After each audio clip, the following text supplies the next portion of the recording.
There's a special kind of pride that you feel deep down inside, a strength that seems to thrive in Lima, Allen County. The American way of life, to get in gear and do what's right. An unbreakable forthright link called Real American Strength. Lima, Allen County, Real American Strength.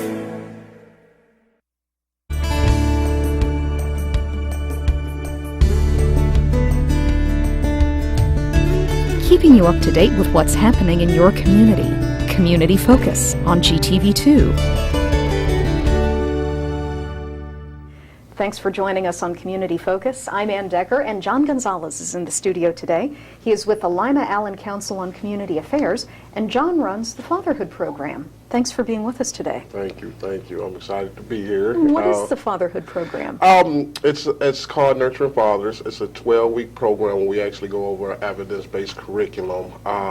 It's just a program to help men, fathers grow, become better dads, get closer to our kids. We grow together. I learn too as I facilitate the groups. We have a great time as far as the things we talk about. Get kind of deep in our discussion groups. We do outings. We try to do outings. Last year we went on a group outing with our children to the Toledo Mud Hens baseball game. Oh, fun. And we had a great time. So we do quite a bit of things together. We're growing together as men. So it's a great program. Well, you know, kids don't come with instructions. And especially if you're a first-time parent, you end up with a baby in your hands and you go, now what? And it's a daily challenge. And really, the challenges change on a daily basis as well. It has. Tell me what kind of topics you cover in the program. We cover a range of topics from roots to fathering. We talk about, we got a subject we call the father within. Sorry. Where we talk about the things that we went through with our father growing up, and the things that we want to keep with that we learned from our father, and things that we would like to throw away. That's a real deep discussion every time we go over that topic. We talk about nurturing skills as a father. We talk about the power to nurture. We really, the curriculum really teaches us on a more of a violence-free fathering style.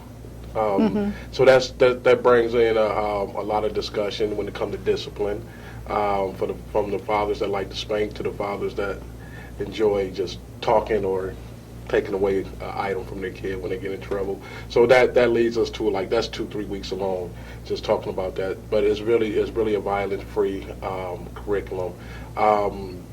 We talk about things about overcoming our barriers, the things that's have hindered us in life to become a great dad, and what we need to do to get rid of those barriers to move further. So we talk about so many different types of things. And you not only do this for LACCA, but you do it for the health department as well, correct? Yes, we have the Caring for Two program, the health department, great program. I work with the fathers in that program. It's a program for pregnant African American females, and we got some great ladies, community health workers that work with the ladies, and I work with the dads in that program, that the fathers of the baby. So we kind of push them together.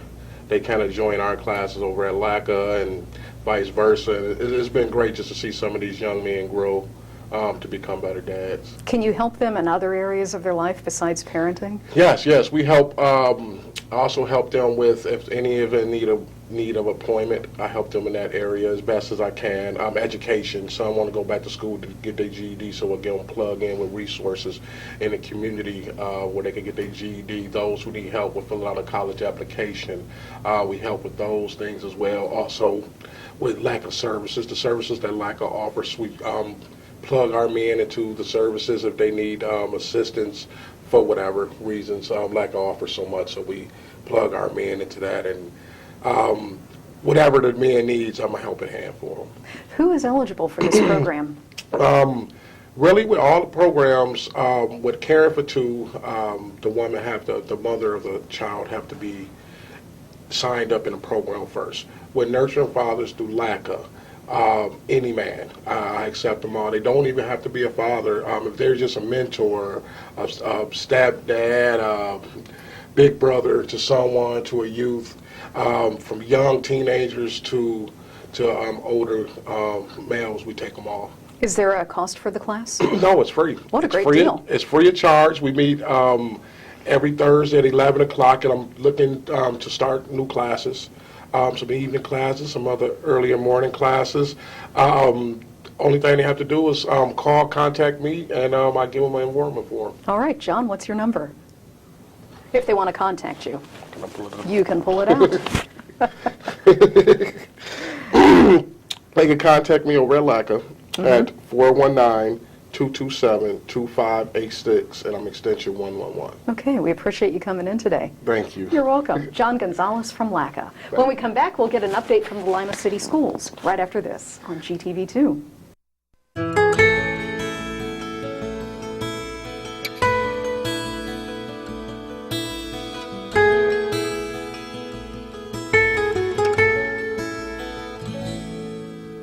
Some things just naturally go together.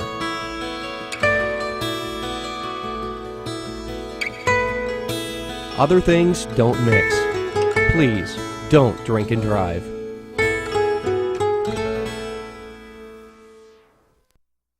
A message from the Allen County Chiefs Association. With the recent rise in juvenile crime, all Allen County police agencies are stepping up our efforts to reduce this with the enforcement of curfew laws. This affects anyone under the age of 18. Local laws may vary in age and time requirements among the villages, townships, and cities in the county, so please help us in our efforts by becoming familiar with the curfew law.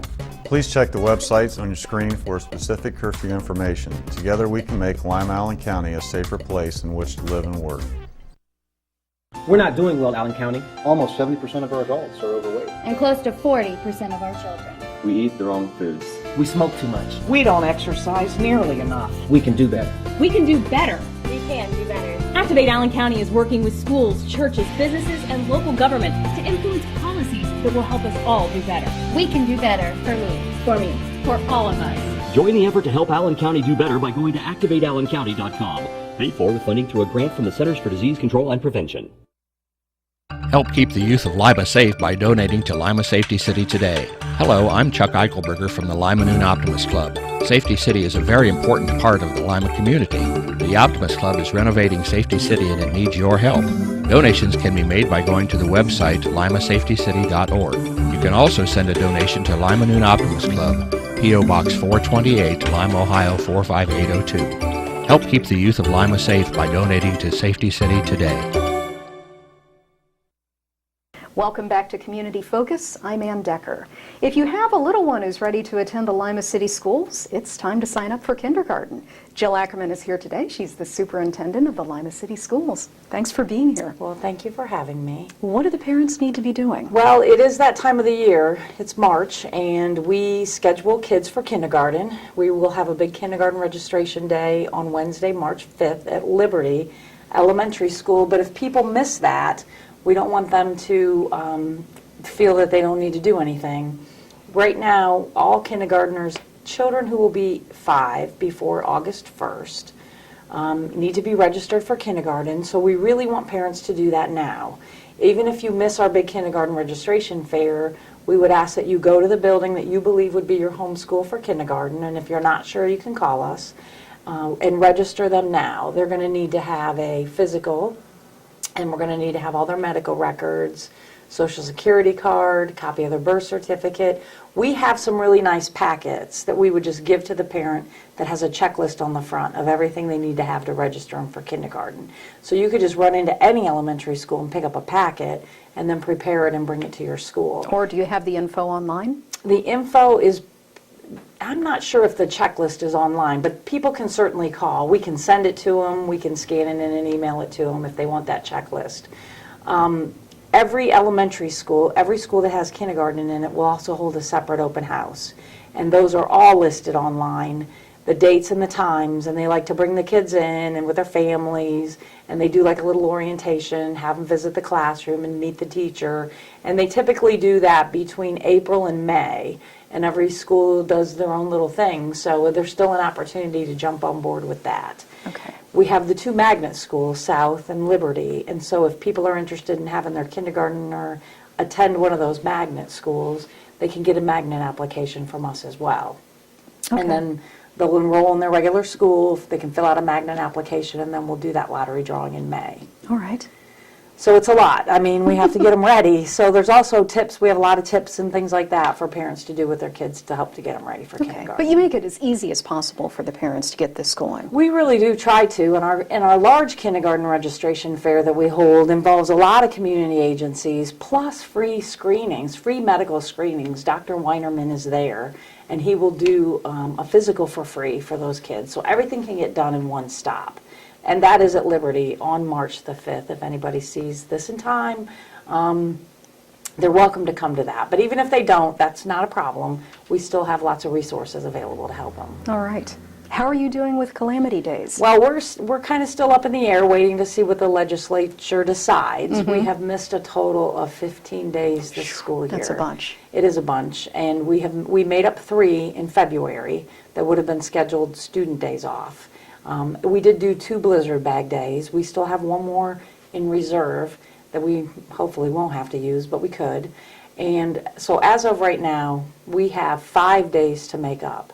So our last day for students at this point would be June the 10th, unless they waive the days, or the legislation also says that if you add a half hour, you can add that time to make up time. And we did stop doing early release Wednesdays in February. So I believe that time, that additional time on Wednesdays, can add up and count towards the makeup time for the students. Okay. Did the legislature push back the dates of the standardized testing? They did. Okay, And so the kids are all right. The kids, yes. So right now for us, that testing is going to take place the first 2 weeks in May. Okay. So we gained a couple of weeks from that, which is good because, you know, it's stressful when we have to, you know, rely on that standardized test as our indicators for our grade card. So we did gain a little bit of time with that. Our midterms have been released. You know, we're halfway through that 3rd estimate already. So time is flying by, and everybody's working really hard. We got a lot of after-school tutoring in place for our kids, and we've been blessed, at least the last week, with good weather. So don't jinx us. You know, we've had 3 full weeks in since Christmas, so we do feel blessed about that. I think we are finally climbing out of winter. I think it's taken a while, but we're getting there. And you know, it's been cold in the morning, I understand that, and typically unless there's a wind chill warning issued, at this point we're not going to do a delay. Yeah. Our kids, you know, we've had organizations provide hats and coats and gloves and things like that, and if kids don't have what they need, we're happy as a school to get that for them. So we really want parents to bundle them up and get them out there. Bundle up and do it. Right. Get it out of the way. Right.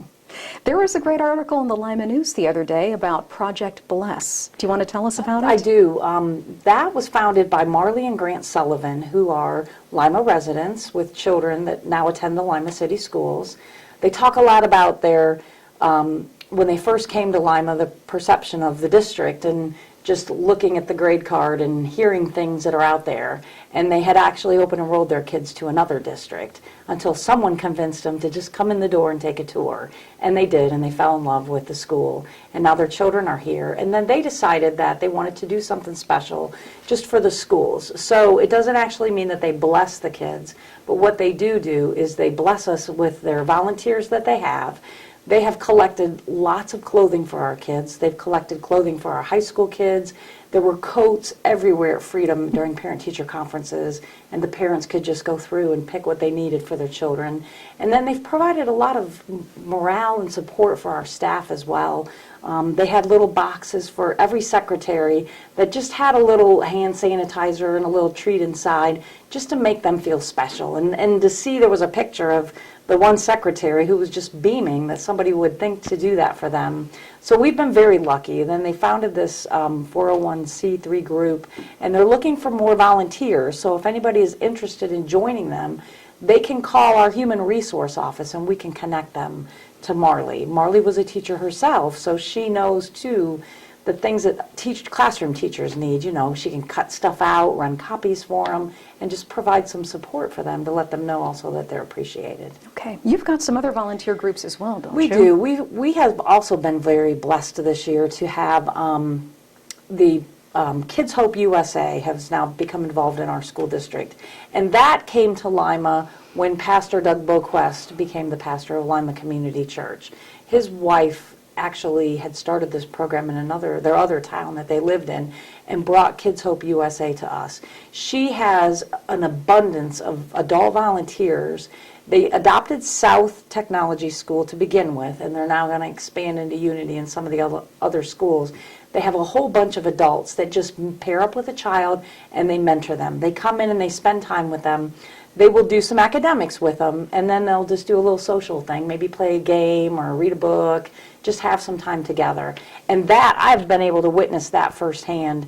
It is just fantastic to see. They're smiling and beaming, the kids are smiling and beaming, and I can tell that it's rewarding for everybody. So we feel very blessed to have both of these large groups in our city school system helping our kids and our staff. If anybody wants to help out, how do they get in touch with them? They could contact Lima Community Church of the Nazarene, and that is Pastor Doug Boquist's wife, who oversees Kids Hope USA. But they certainly, if they just want to call us, we can get them connected as well.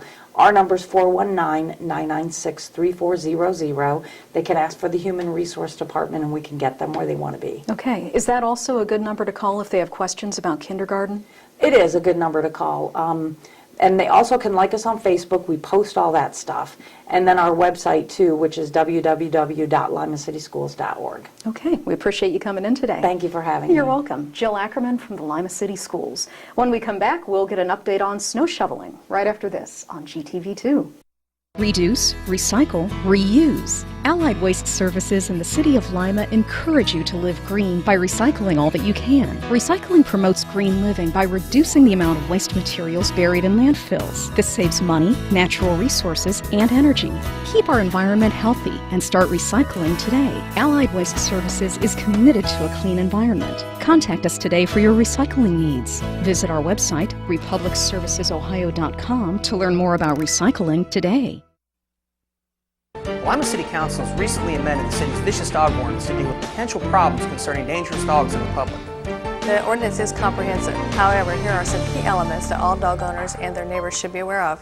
Any dog that is considered a breed of pit bull is considered a vicious dog regardless of its temperament. A vicious dog is any dog that attacks, bites, or causes injury to a person or domestic animal with or without provocation.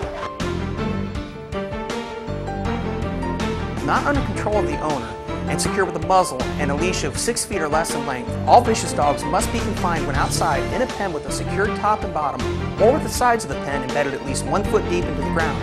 If you're a dog owner and have concerns about any dogs in your neighborhood, visit limapolicedepartment.com to find out more about the city's vicious dog ordinance. The fine for non-compliance is $150 per citation, and ignorance of the law is not a defense. If there's an emergency situation, call local law enforcement for immediate assistance. Let's all do our part to keep the Ottawa River clean and healthy. Clean trash and debris from storm drains to keep them from being washed into the river. Your actions matter. My joints ached and I was always tired. I was always cold, I couldn't concentrate, and my body hurt all over. My doctor told me I had lupus. Women of childbearing age, and especially African American women, are at higher risk. If you suspect that you have lupus, you should contact your doctor. You're invited to attend the local lupus support group meetings on the second Thursday of each month at 1 o'clock at Lima Towers. For further information, go to connectedhands.org.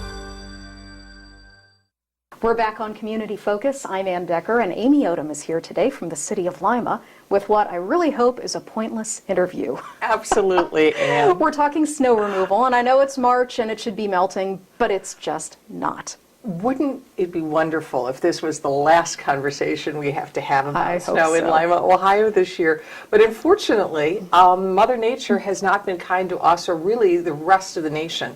And it continues to be an ongoing problem in Lima. So it snows. What are the rules about removing it? The rules about removing snow is that within 4 hours of daylight, after it stops snowing, we ask that people remove snow and ice from the public sidewalk. That means the portion in front of your house, the portion around the corner from your house if it abuts your property, and also, of course, if you own any rental property or vacant lots in the city, you are also responsible for the sidewalks in front of those properties. Well, you know, Jill Ackerman was just here right before you, and she said on Pine Street, where they've taken down a lot of houses, the walks aren't being shoveled because the houses aren't there anymore. You know, and that's a good point, Ann, is that those property owners, and by the way, those properties are still owned by private owners, not by the city of Lima, another great urban myth, they are still responsible. If you are the titled owner of the property, regardless if there is a structure there or not, we want to keep those sidewalks safe for Jill's kids, for the school children of Lima, as well as the large number of pedestrians, and also the large number of people that you may see in the downtown area that are now using assisted travel devices, such as the motorized wheelchairs. When the City of Lima takes action and asks people, when they send a notice, it is usually based upon complaint, or if it's in an area of high travel, such as the areas around the schools or in commercial districts. So are you actually going out and citing people for not shoveling? If we receive a complaint, or if it is an area of critical travel, as we're calling the areas around the schools or downtown, we do send a notice of violation. Because of the City Council rules, we will allow what we're calling a mulligan, meaning if we have not cited you before for the same offense, it is going to be treated as a warning.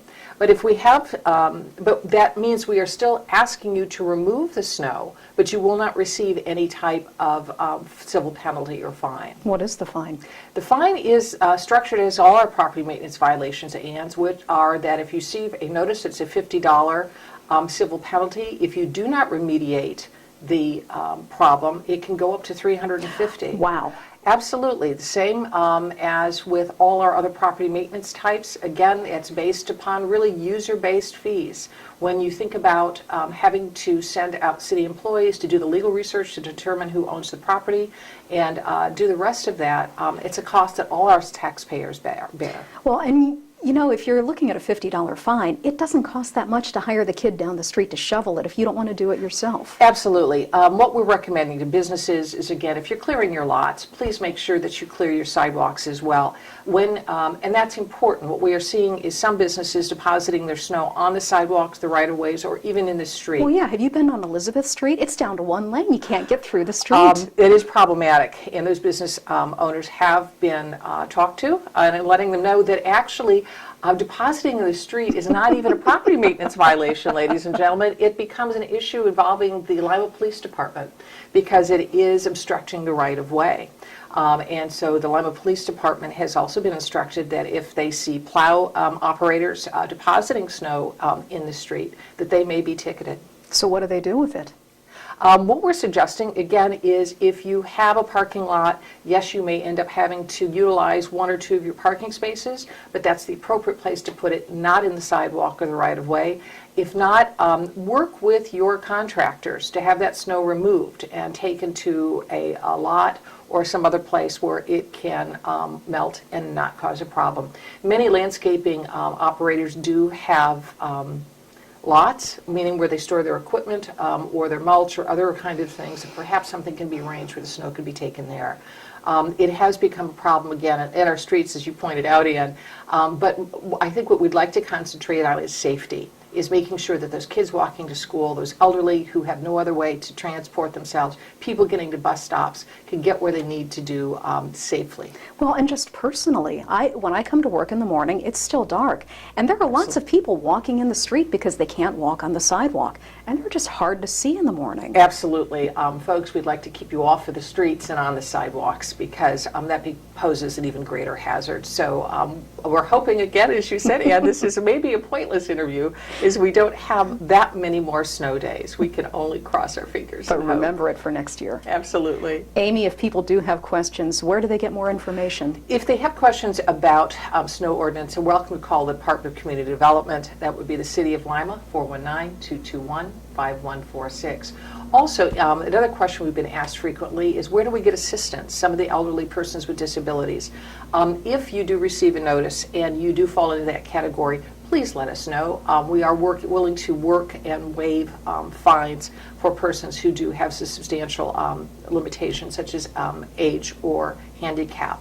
We will then work with our neighborhood support program, and no guarantee, but we will try to connect you with your local neighborhood association or another group that may provide some assistance. That is a truly great service. Okay, we appreciate you coming in today. Thank you, Ann. You're welcome. Amy Odum from the City of Lima. I'm Ann Decker, and this is Community Focus on GTV2. Hello, my name is Gary Shealy. I'm the Utilities Director for the City of Lima. Our domain is the Department of Utilities. We manage the water system, the wastewater system, along with the garbage and refuse contract for the city residences. The water system basically is a state-of-the-art operation. It consists of up-ground reservoirs along with a water treatment plant that can treat up to 30 million gallons of water a day. We have approximately 25,000 customers in our base, and we provide water services to the greater portion of Allen County, not just the City of Lima. The wastewater system is an advanced wastewater treatment plant operation. It has close to 350 miles of sewer pipe in it. It collects wastewater from most of the City of Lima, as well as greater portions of Bath Township, as well as Perry Township. The garbage and refuse system, we have a contract with, at this point in time, it's Allied Waste Systems. We do contract that in 5-year increments, and we provide garbage and refuse service to single-family and duplex residential houses. The Utilities Department itself is approximately 100 employees. We have 5 operating divisions, those being the water treatment plant, the wastewater treatment plant, field services, our customer service division, where we basically process and manage the bills and customer service, as well as the administrative division, where we administrate the various contracts and services the city provides, along with a pretreatment program to manage industrial flows. Did you know that if you have information about someone who's committed a crime or know of someone who is wanted by any law enforcement agency, you can call Crime Stoppers and possibly be eligible for a cash reward of up to $1,000. All callers remain anonymous. Make the call that pays. Call Crime Stoppers at 419-229-STOP. Crime Stoppers! Crime Stoppers! Make the call that pays! Crime Stoppers! Good morning. It's 8:07. I'm Mike Miller. News Talk 1150 WIMA. Tuesday morning, another cold one out there. As we always at this time period, for a short period, welcome representatives of the City of Lima. Today, welcoming Lima Mayor Dave Berger in studio. Good morning, Mayor. Good morning, Mike. Great to be here. No question, another cold day, but the good news is, again, the calendar's on our side. Early May is lion-like, and that means there's lambs around the corner somewhere, huh? That is an expression I haven't heard in a long time, but we're hopeful that this does come to an end sometime soon. And I was talking with someone in Toledo yesterday, and they're still dealing with mounds of snow that are 10 feet tall. So by comparison, and I know that this is a habit for anyone who's suffering, you look for those that are suffering worse than you. And I think actually there are many, many places in Ohio where they've been dealing either with ice, such as south of us, or lots more snow north of us.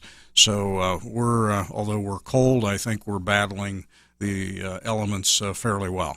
Interesting you mentioned that. Toledo has maybe even more snow than we had. A friend of mine from Indianapolis was in town last weekend and was amazed at the snow that remains around here. So it's all, as you say, relative to your geography, I guess. It is, and and these weather patterns truly are unique. They're coming through, and you have to keep your eye on them. I think this most recent threat of a major storm this past weekend, which never materialized, I kept watching, and it was amazing where the lanes that the storm tracked, both above and below us.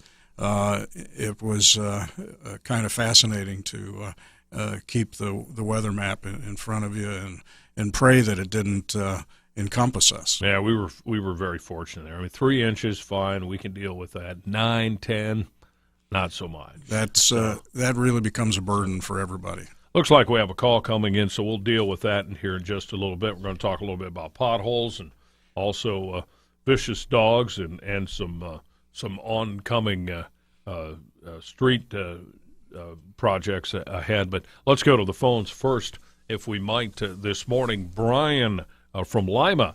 Brian, you're on with the mayor. Hey, good morning, guys. Good morning. I was wondering, Northwest Street has been closed for like 3 or 4 weeks. Haven't been down through there to see what's going on. What's going on, and is there any time frame when that's going to be opened back up? My recollection is that we've got a major sewer collapse there that is very deep, and we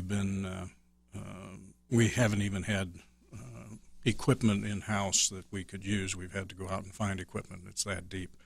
So my expectation is that it's going to be a while yet before that is dealt with, some of that being weather-related, all of the delay being weather-related. So, but it is something that we're aware of and obviously attempting to deal with as quickly as we can. All right, and that's different from like a water line break or something, huh?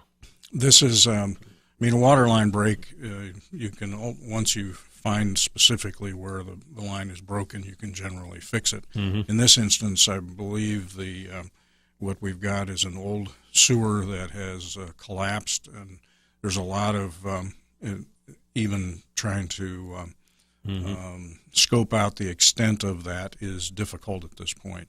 So, and then the materials that you can use in order to be able to make the repair, given again the nature of the weather, makes it very difficult to get it done. I'll tell you, just to even think about that, that's some tough work, isn't it? It's very tough work. And it's all the men and women on these crews are exposed to really the worst of the elements in this kind of situation, and that also takes some of the time just dealing with the trying to stay warm and accomplish the work in a safe manner. Right. All right, that answers that, because that has actually triggered a handful of, that's a pretty traveled road, obviously, up on the north end. So, and that area, I think, is south of Robb, where the dilemma really is. Right. So, all right, looks like we got another call coming in here shortly also. So we'll wait just a moment or so, and we'll take that call. And hoping for a warm-up, obviously. Thursday, looking for upper 30s. That would be nice, but not seeing it today. It looks like the call just went away, apparently. So let's talk a little bit about the of streets and things of that nature. And certainly one of the common entities of spring, which hasn't yet sprung, are the proverbial potholes. And people, of course, are quick to be critical of potholes. And the city is surely aware and trying to be conscientious. There are just limitations on what you can do, huh? Well, first of all, not only what we can do, but potholes will happen everywhere, and they all happen at once, and they happen when you've got a cycle of freezing and thawing, because the water gets down inside the pavement, and then it pops everything. And what we've seen this year are entire stretches of roadway that are eroding very quickly. Not just a single pothole that, as you generally think of it. So it becomes kind of a washerboard effect for a stretch. It could be as long as a block. So we're not sure why that's happening this year. It's an unusual breakout. And, of course, then our repair is limited by, again, the materials that we have to work with. We have what's called a cold mix, which is really designed to be a temporary fix until the asphalt plant. The asphalt plant is operated by a private company, and they do not operate in the dead of winter. So we have to wait until they actually turn on the asphalt plant and start making hot mix for us to be able to do permanent repairs. What that means is that the cold mix while sometimes it stays in place, there are other times where, in fact, it pops out, sometimes even the next day, and we've got to go back and re-repair it. And that has to do, again, with the temperatures at the time of application, the way in which the material adheres to the existing pavement. All of that comes to bear on just how well the repair will hold. And it's like putting your fingers in dikes, frankly, isn't it? Oh, yeah. I mean, our guys are just running everywhere trying to respond to. We know that there are concerns about it, and we are responding as best we can. All right. We've got a host of other things to talk about, and time is running short. We'll be here for about another 15 minutes. 224-1150 is the number to call. Mayor Berger in studio, taking time out of his day to entertain calls and chat with us, and we'll do that as we continue on News Talk 1150 WIMA. 819 News Talk 1150 WIMA. Tuesday morning with the mayor of the city of Lima, our in-studio guest. Let's go right back to the phones, if we may. Dave from Spencerville. Dave, you're on with the mayor. Good morning. Thanks for taking my call. I was wondering about city water lines. If there are any plans to extend the city water lines out in that direction. In what direction, sir? In Spencerville to Spencerville area, or along Route 117. We are currently working on a project going east to Westminster, and we're also continuing to work on one heading north out of Cairo to a company north of the village. At this time, there's nothing in the works nor in discussion about heading towards Spencerville. No one's ever contacted us indicating an interest. There was, I am aware that there were discussions between Delphus and Spencerville for possible, and this was several years ago. I don't know the status of that at this point. Okay. Yeah, I don't live in Spencerville. I'm about halfway between Spencerville and Lima, and so there were a row of pink markers along the highway this summer, and we were just curious about what that was about. They seemed to extend quite a ways out on 117. I wouldn't be able to tell you. I know that in the city we've had a variety of markers that Dominion Gas puts up as they're doing their renewal of their infrastructure. It could be that some of their projects also, and their projects are, by the way, on a multi-county basis, so it's very possible that they have lines going out that way as well. Okay. Well, thank you for taking my call. David, thank you for calling. Now, like city water, for example, south pretty much into, and it doesn't go any further than like Shawnee Township. West, the city water, is it consumed in like Amanda Township? I believe that going west, the furthest would be the outer reaches of Elida. Or American Township, probably, right? Correct. Yeah, okay. And going south, certainly Fort Shawnee and portions of Shawnee Township. Okay. But and just to reiterate, as you suggest, there hasn't been any public discourse or anything that you're aware of bringing Spencerville online with Lima Water. No one's been in touch and said they actually wanted that, and nor were they in a position to, pay for it. So these are projects, for example, with the Westminster made contact with both the city and the Allen Water District, and they're the ones that stimulated the discussion. The same in Cairo. Mayor Jim Everett, who's also the chief deputy for Sam Krish, is the person that actually made contact with us and said he'd like to work on that project, and that was probably about 4 years ago, and we obviously welcomed it and moved ahead. And Westminster has a pretty large industry, actually. Rudolph Foods is pretty large. Rudolph Foods is a major presence there, and they've been part of the discussion from the beginning. Let's switch gears a little bit. Still about 7 minutes. Our phones remain open this morning at 224-1150 with Lima Mayor David Berger. Mayor, the vicious dogs ordinance that the city came up with a while back was what? It was shot down by a state-level court, and what's going on now? We had a court case that was that the city initially won. In terms of an incident with a pit bull, and that got challenged. It went up to the 3rd District Court of Appeals. So the law director, Tony Geiger, has been noodling how to respond, and he's begun the discussion with City Council to figure out what Council would like to do. And also then last night, a public hearing was held in order to listen to concerns from the public. And obviously there are varying voices on all sides of this. My own perspective is that what we had was a good tool. This is really about public safety, and we know from folks that have been in touch over the years. I mean, when you look at photographs of children and adults who have been mauled by vicious dogs, you understand that this is a dangerous situation, and we have in some of our neighborhoods lots of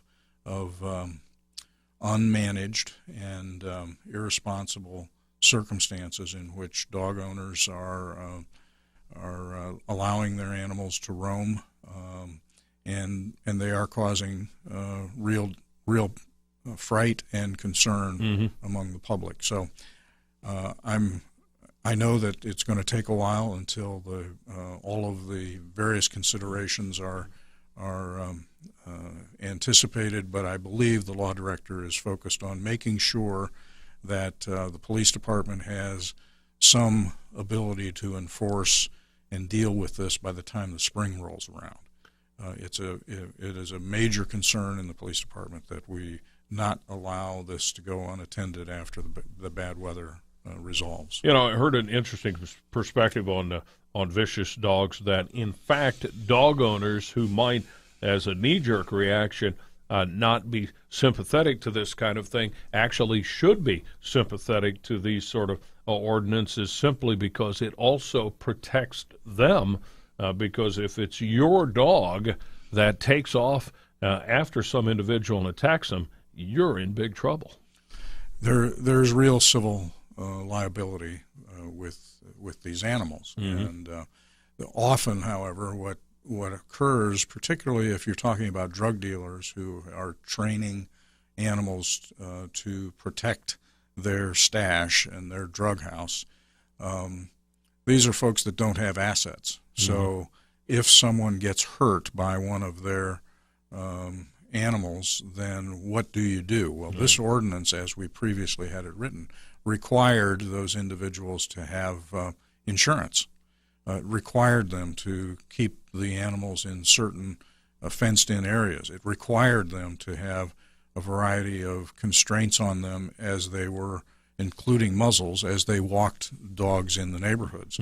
So those were, in our view, the kinds of things that were reasonably expected for the protection of the public, but also for the owner. That way there's, in fact, if something happens, they're in a better position to respond to whatever damages that they have caused. And, of course, the obvious breeds, and people are very defensive about mentioning a few of the obvious breeds like Dobermans, like Pit Bulls, things of that nature, because theirs might be just fine, but a big part of it is just irresponsible ownership, right?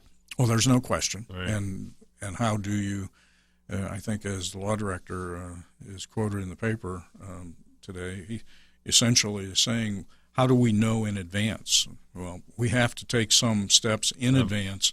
We may not know what animal will, in fact, be vicious on any given day, and we have to, in fact, take reasonable steps to protect the public. And for the record, this is no overreach by Lima. Other cities, Lima and larger, have long traversed this ground, right?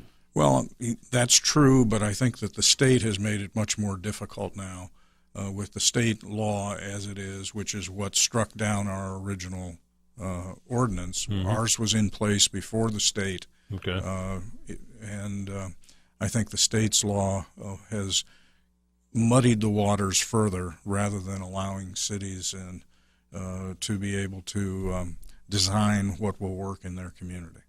And so the current status is still working on language and then approval by council. Right? That's correct. Okay. And just like that, we look at the clock and it's 8:30. Hopefully next time we do this, Mayor, it'll be about 25 degrees warmer. It's 13 now, and that's just not warm enough, is it? Well, hopefully the sun will come back out, too. All right. As usual, Mayor Berger, we appreciate you coming in. Have a good day. Thank you, Mike. We're not doing well in Allen County. Almost 70% of our adults are overweight. And close to 40% of our children. We eat the wrong foods. We smoke too much. We don't exercise nearly enough. We can do better. We can do better. We can do better. Activate Allen County is working with schools, churches, businesses, and local government to influence policies that will help us all do better. We can do better for me. For me. For all of us. Join the effort to help Allen County do better by going to activateallencounty.com. Paid for with funding through a grant from the Centers for Disease Control and Prevention.